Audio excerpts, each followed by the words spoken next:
ndationa kakongo dust yawadi pa bebe rangu raratiri kuya kamadhamu aenda kuchechi. Saka manje bebe rarina kuya apa ndatoshandisa kongo dust. Mushini wamira ndouradzika sei?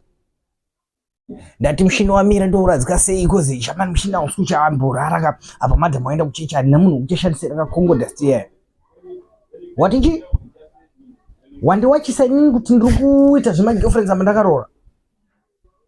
Usadaro shamwari, usadaro shamwari. Aiwa usadaro, ndati mushini wakamira ndouradzika sei? Chimbomira zvokuti wandiwachisa nekuti ndiri kuda zvemagirlfriends apa mushini apa inini ndiri kuzoti mushini wakamira. Udaro unombotaura unondoenda bhibhiri uri ndakatora bhibhiri waida here iwe.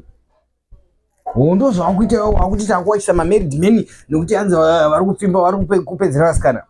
Handiwani pakakongo dust. Ndati mushini wangu wakamira uri kurwadza. Ndoita sei kuti urare mushini? Ndoita sei? Taura zvinoitwa kuti zviperi mushini wangu urare. Wakurwadza girlfriend haina kuuya.